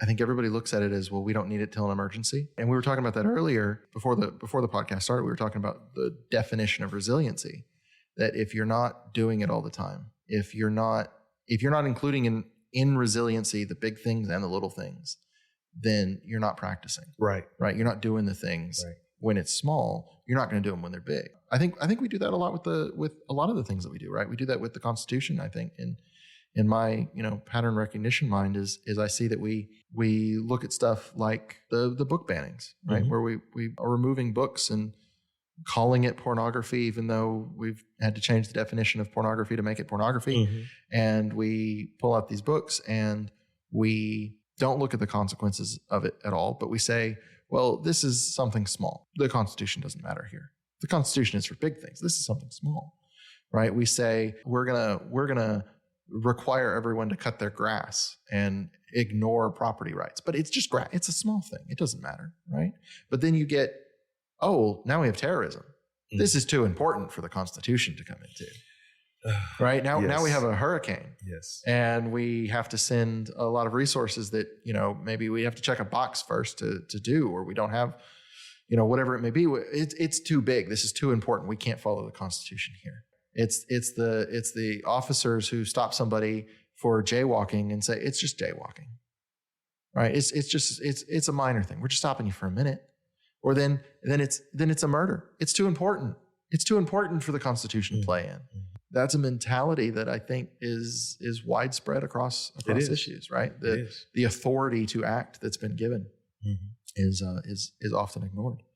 I think a lot of the times, to say for the communities, I think a lot of the time is that we have government who forgets that they're not the city, mm-hmm. they're not the state, mm-hmm. the people are. Yes, and they're just part of the government overseeing, right? Mm-hmm. When I was running for city council, one of the things that I was trying to specify a lot was the difference between the city of Calera and the city that is Calera, right? There's the city, mm-hmm. and then there's the city government, right? And they're two different things. Yeah. And I think it's important for people to remember that, right? That our communities are us. More people need to have that type mentality, and again, as it relates to everything we discussed, following the rules, following the Constitution. I think it's in place for a reason. And when we choose to abandon it based on our opinions or us being afraid of something, that's a dangerous place to be. One of the polls that shocked me recently, and it was probably about a few months ago, it was the approval of the executive branch. It was low. But what surprised me was the judicial branch was even lower than the executive branch. That kind of finds its way into this conversation, in that the people who are responsible for, beyond a person sworn to protect and defend the Constitution, but the people who are actually sitting on the highest court of the land, they're not even respected anymore, because when things get kicked back up even to the justices, for whatever reason. Mm-hmm. It sounds like a majority of Americans believe that they're not upholding the law or the Constitution. That's a dangerous place to be. Some call it constitutional crisis. Some have different definitions for it, but we have to be very careful when we arbitrarily decide we're going to follow rules and when we're not. The rules are there for a reason. You can't play a game of football and you just say the rules only apply during the first and fourth quarter, or it depends on whether or not you're getting beat or not, whether you're going to follow the rules, or New York can have a ruling if you're in a professional football game. We have to be very careful about that. It goes back to a saying that people had years ago: he who has the goal, golden rule, he who has the goal makes the rules, right? So that's what I think happens and kind of filters its way into even your conspiracy. I think the people who are considered with gold are the government officials. It should be that government officials are public servants who are willing to represent the people, not work for their own self-interest. I know it'll make some people mad, but I have no problem with term limits. I have no problem seeing people go into office and only have a desire to serve a few years and then go back home and become a citizen, a common individual in the community. I think they get too far from the community. Legislators sometimes, that by the time they get to Montgomery and they've been there a few cycles, a few terms, they forget what it means to be in a Calera, to be in a Hoover, to be in a Florence or a Muscle Shoals. So it's important that local leaders are in the community, which brings us back to stabilization of community. I believe it's important to have law enforcement people who are in the community, legislators who regularly are in the community. And one of the things that I'm promising on this podcast to do as governor is I will spend more time in local communities. I want to have not only 7 offices across the congressional districts of Alabama, but I want to sit down with mayors of cities. I want to meet with them regularly in their cities, not them come to Montgomery, but me go to them and actually walk the streets and see what they need. Not fly in by helicopter with a nice blue jacket on it that has Governor Will Boyd on it after the telephone lines have been knocked down or the roads have washed away. But let's sit down at the table as you and I are at the table right now, and let's talk about what type of funding is needed to, again, have the city prepared. It's almost like those doomsday preppers. I really believe that's the way our communities should be individually. We are ready with our own food banks. We are ready to have the proper medical care in place, that if anything should happen, if there were a quarantine of an area, that everything is already self-contained right there and they survive. That's what we need to have. Yeah, I think that's a very, very good point, and is the basis of the emergency management plan and programs that we have, is that an individual should handle themselves until they can't, and they should rely on their family. And the family should rely on themselves until they can't, and they should rely on their community. Absolutely. And the community should rely on themselves as much as they can until they can't, and they should rely on the city.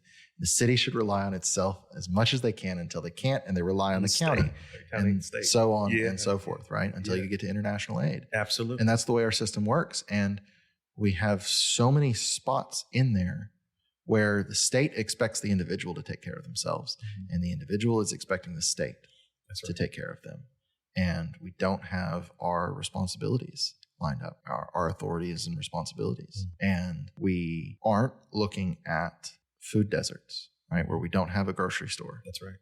We're not looking at that as a national security issue. We're not looking at the fact that large amounts of our food are trucked in from thousands of miles away as a national security issue. We're not looking at the fact that people don't grow food in their own backyard and that HOAs and cities ban gardens as a national security issue. We're not looking at the fact that neighbors don't know each other as the national security issue that it is. We have to be more self-reliant on every level. And because the individual and the individual family is not capable of taking care of themselves to the degree that the community can.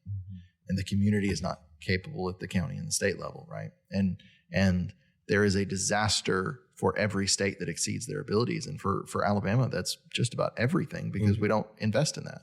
the emergency management agency, the vast majority of the resources are coming from federal dollars that are increasingly questionable on whether or not we're going to receive them and whether or not we receive help. Is the next big earthquake going to hit California and they're on their own? We don't know. And I would like to think that they're not. Even if they're not, they're still going to have to wait. It's still going to take time to get those resources to them. In that sense, we need a level of medical care like the hub and the spoke that you're talking about, where we have big hospitals and little hospitals and doctors' offices. And like there are things we can do. Not everything has to be all or nothing. Right. We look at, I had this thought about roads recently. I was driving through Coosa County, a little 2-lane road, and I could not safely go above 55 miles an hour, but that was fine. And that's what Coosa County can afford. And we've got a lot of places in the state where we're building 4-lane superhighways that are huge margins on the side, huge shoulders, and dividers, and lots of lights, and all of these things that not only cost a ridiculous sum to build and a ridiculous sum to maintain, that we barely scrape together the budget to build and have nothing set aside to maintain. Right. But a lot of the time we don't even need it. We've got this idea that there's one way to do stuff. And we need to recognize that until we get the economy built out to a degree, we don't have to copy Georgia. Right. And as long as we're trying to keep up with the Smiths that are Georgia and Tennessee and New York and California, as long as that's what we're trying to spend our money on, we're not going to have the health care. We're not going to have the ability to just get places. We're not going to, there's a minimum level that we need to meet for all of our infrastructure resources, for our schools, for those things. And then we can build out and go from there. That we need to, live within our budget. You mentioned two things though. 911, and we talked about pre-K earlier. 911 started in Alabama. We have the potential to continue to do well, but we're questioning the funding. Pre-K, number 1 in the nation, but probably 40% of Alabamians in that age group actually get it. So moving forward, we have to not only come up with these new ideas, but almost like the government approach when you're getting a grant, be able to sustain it long term, not just start off, but make sure you can succeed and do well. The second thing is you talked about things comparing to Georgia. Georgia actually, Governor Kemp, he partially expanded Medicaid. He didn't go with the full expansion of Medicaid, but just the partial expansion helped a lot of individuals. I'm running around the state talking about expansion of Medicaid and how that would give over 282,000 people the opportunity to have health care through Medicaid. But just a partial approach would help. Just a partial paving of more roads in Coosa County could help them with infrastructure issues. Just a partial broadband expansion into counties like Selma could cause the GPS system not to go out in our cars when we're driving through that county, or people to have telehealth visits more often. So going forward, it's not always saying, let's just go big or go home. Let's look at ways that we can, if we need to, partially do it. And like you said, don't compare ourselves to other states, but move forward in a better way. If California had a disaster, another earthquake, California is just the opposite of Alabama. We give that $1, expect 3. California is probably giving 3, and not getting 1 back. They're doing a whole lot. So we need to become a California right here in Alabama. And we can when we just change our mindsets. Again, we have the brains. We have the power to be economically powerful, solvent. We have the ability to have health care. I mean, look at during COVID, the nation looked to Birmingham, to the UAB for direction in cases related to incidences and things that were going on. We are leading the nation already, but sometimes our backwards way of thinking is what's scaring people away. So I think as more people are rising up like you, people who offer new vision, new opportunities, talk about things outside of a political spectrum and just present new ideas, I think there's hope for our state, and we're going to do very well. So I'm excited about our future. So in our future, what do you see are the most important things we as a society have got to nail it over, that we've just got to get right over the next 4 years, 40 years, and 400 years, to really set us up right to be able to keep going? I alluded to this earlier, but us being unified, us appreciating our differences, us recognizing that we are all Americans. That mentality, that mindset alone will stop us from being so competitive within our communities, our different groups, that we're not fighting each other, that we're not trying hard to outwit, outlast, outplay, kind of like a survivor mode, right? We're trying our best to just say we're in this together, and we'll do it. Expand the pie instead of trying to fight over what's there. That's it. That's the important thing I think we need to do. I think, especially with the prison labor and things, that there's a segment of the population, they think that they can only do well if somebody else is not doing well. Right. And I don't think that's true. I don't think that's the way the economy works. No. I think there are elements that expand and elements that don't. Service is service, but we can grow stuff. We can produce wealth. That's how the economy works. Right.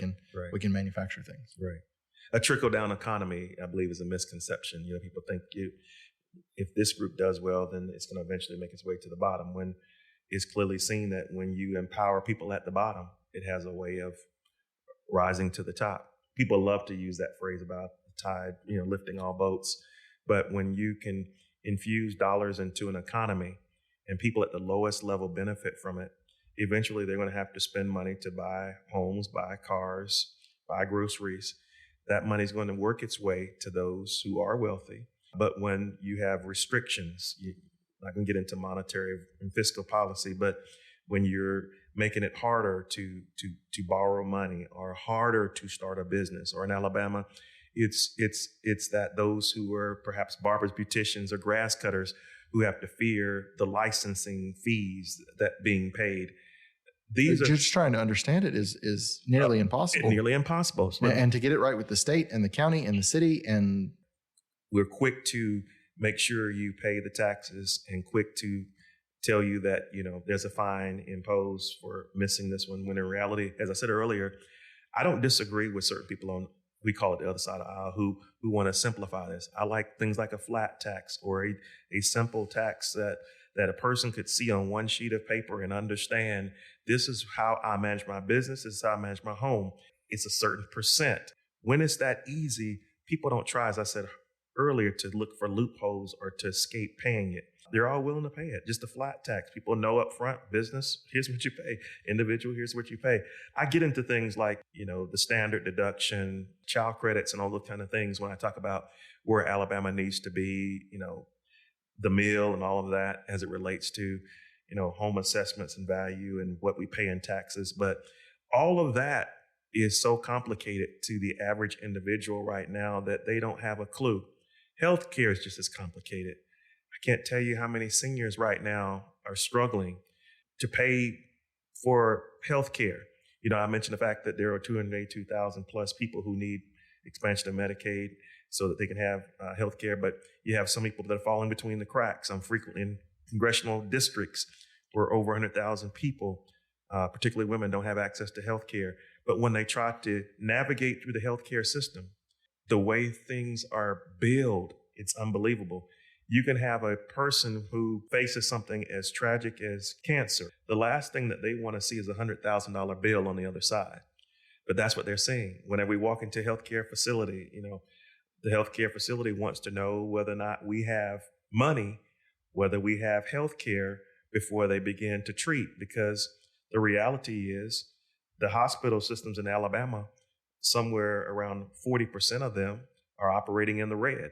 So all of these costs that they're having to cover that are there for them, that's hurting them and preventing them from operating and doing well. So long term, we're seeing where 23 hospitals in Alabama are in the sights for being closed. I said all that again to say, just trying to navigate taxes is one thing, but just something as simple as healthcare, not knowing the difference between Part A or Part B, or what's a supplementary type of program you can be enrolled in. Or the applications. The applications, open enrollment, or if you have something that's denied, how do you appeal? And do you know that they may deny 80% of the time, but if you appeal, you may get awarded 80% of the time. I mean, these are just things that we should not be dealing with in 2025. This is what I'm hoping for as we were in the 2400s and the 2500s in the future. We don't worry about health care, taxes like this. It's all made easy. And we can start doing that now. Healthcare should be affordable. It should be accessible. Paying your taxes should not be a thing that you fear. You need it extension after extension after extension because you run into house payment size payments every year. These are just things that I think turn people away from Alabama. And I think whenever we simplify it, make it easy, people want to come here and be a part of it. I know I'm rambling to a degree, but it's just that motto we talk about back in the day, KISS, keep it simple. I'm going to stop right there. We just need to keep it simple at every level. That's how we move forward. I think a lot of those things are handled by simplicity and certainty. The cancer, do I think that it costs too much and that we've got unnecessary expenses in that process? Mm-hmm. Probably. Mm-hmm. Do I know for sure? No, but I expect that we do, mm-hmm. right? For that level of care. But what I do know is that one of the hardest elements of that on the financial side is that you don't know what it's going to be. You don't know how much it's going to cost. And then you get the bill after the fact, mm-hmm. right? So you don't know what it's going to cost going into it. You can't know what it's going to cost. And I think most people, when offered the choice of $100,000 worth of debt or death, would take the debt. But it's the not knowing, I think, is a major element of it, right? And then we do know that at this point, the majority of the expenses for routine healthcare are coming from the uncertainty that's provided by the insurance companies and whether or not they're going to approve a claim or not, where now you have doctors' offices and surgery centers who are employing one number I saw was 7-to-1 of folks to handle health insurance claims to providers. Mm. They're spending a lot of the time submitting claims, appealing denials. Mm-hmm. The doctors are spending an inordinate amount of time now on peer-to-peers mm-hmm. to try to justify their expenses. Mm-hmm. And the insurance companies now are not offering an opportunity for that peer-to-peer to even make a change, right? Mm-hmm. The doctor gets to call the doctor working for the insurance company and he doesn't even have any authority to do anything. Yeah. All right. Yeah. We've got things like United Healthcare who are denying claims based on AI and not based on criteria that are in the policy, right? I think that's a confusing point for a lot of people is that a lot of the times these claims are not based on the policy. They're not based on whether or not it's justified or not justified. It's based on whether or not they think you will appeal it. I think there's a lot of misconception there that people are like, well, we can't just pay for whatever, but it's in the contract. And if that were a person, there would be legal ramifications. Mm-hmm. And as an insurance company, there's not. And it's not just for healthcare. AI is also affecting insurance as it relates to property. AI can go in now for us without the aid of drones, but just perhaps a Google aerial shot, determine whether or not the roof, I told you I pastor a 166-year-old church. Mm-hmm.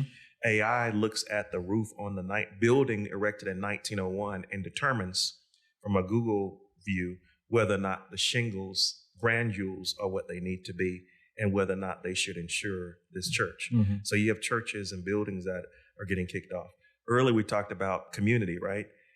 My very nice neighborhood, we have a fire department that was absorbed into Helena's fire department, from my understanding. So the fire station that was less than a mile from my home is now in Helena, right? Instead of the fire trucks coming from down the street, they come from a little further distance. So guess what that does to my insurance long-term? It causes my insurance to go up. These are things that happen when you don't have everything you need in the community. If you had more substations throughout the communities, that would actually help that cost go down. If you had more federally qualified healthcare centers that weren't only focused on just directing people to hospitals, but saying we can offer preventive care. We can help you understand perhaps what it means now that you can enroll in Medicare or Medicaid, or now that you're 65, here's what you need to know. Here's what open enrollment's all about. That's what a healthcare center could do in a community. Mm-hmm. So this is how, again, I'm moving forward. That the first part I talked about is just unification, coming together. But the model that worked for me, even on a college campus, that helped students succeed, was based on two key things: preparedness and connectedness. So we've talked about the preparedness part with everything I'm going to do in the community. The connectedness part, we've talked about that a little bit as well. So the things that I want to see nailed is our communities being prepared for a disaster, for a crisis. But we are so connected as communities. And I could walk through beautifully the way you did, from family to community, all the way through the county, the state, to the point that that nexus is there, that if anything occurs, there's an immediate response. Few lives are lost, and we get back to normalcy very quickly. Well put. So at the end of the show, we have a segment. And let me just give you a little background on it. Yes. So during the 2nd century BC, Roman Senator Cato the Elder is reported to have finished every speech with some variation of the phrase, Carthago delenda est, Carthage must be destroyed. Mm-hmm. Cato believed that even though Carthage had been defeated in the Second Punic War, that they remained an existential threat to Rome, mm-hmm. and believed it important enough that he would add the statement to the end of any speech he gave, no matter the topic. So we ask each guest, what's your Carthage? What thing, good or bad, are you passionate about telling people? Yes. Cato the Elder, Marcus was his first name, right? I believe my Carthage statement is always Alabama can, Alabama will. I spent the whole segment, I think the segment's talking about things that we need to improve, things that we can do better. But it begins with the belief that people can work together and make it happen. A belief that we can create policies that can be not only implemented, but followed when things aren't going the way we plan. A belief that the economy may be doing well now, but it can do a whole lot better if we embrace bold new ideas. A belief that, yes, Alabama may be on the forefront with the pre-K, with the 9/11 implementation, but there's a whole lot more we need to do to make sure that we don't fall behind, that we succeed and do better. And then, yes, the idea that if these communities are stabilized, Alabama can be a rival state across the nation. That belief that Alabama can is followed by the concluding statement of every one of my speeches, Alabama will. And of course, I'm a will, W-I-L-L. So I'm playing on the fact that we can move into the future, but with my help, that's the plan. I don't want to just close by saying Alabama can, Alabama will. I want to just say I think that's my Carthage statement as it relates to getting everybody on the same plan with the campaign plan. But this is not a game. It's not a campaign. Where we need to go is serious business. Yes, I want to win a race. And yes, I want to say we as a team from top to bottom of the ticket are doing things that have never been done before. But at the end of the day, I want the standards of living and the quality of life to be improved for everybody. Alabama can. We can do better when we work together, when we take on servant leadership perspectives. You spend a lot of time in leadership. One of the things the leadership principle that I teach the most is called path goal theory.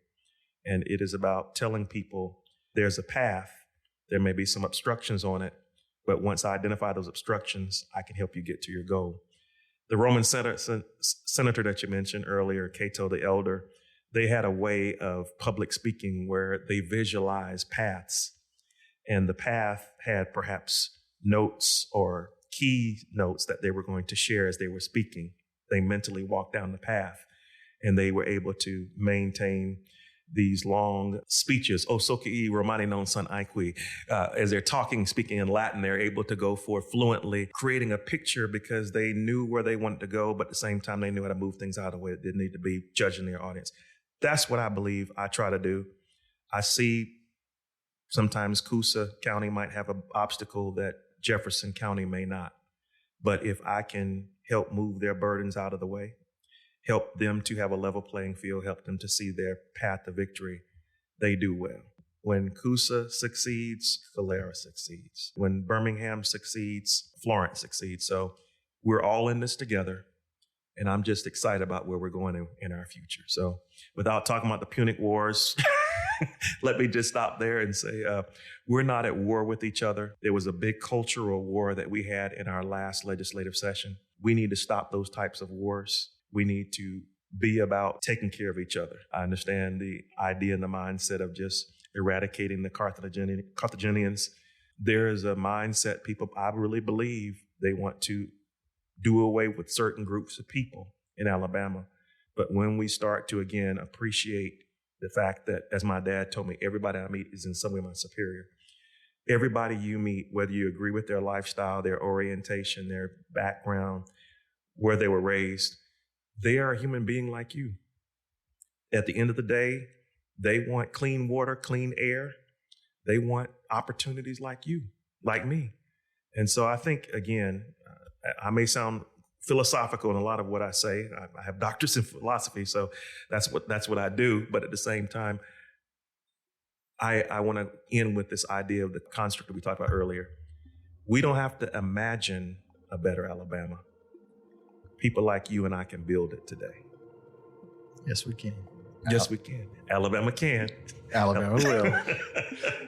Will, thank you so much for coming. David, thank you. This has been an honor and a pleasure. Thank you. It's been a You're great a brilliant conversation. man. You've got so many books inside of you, podcasts inside of you. Wow, I'm amazed. Thank you for coming. Yes, sir. I appreciate it. Yes, sir. Thank you.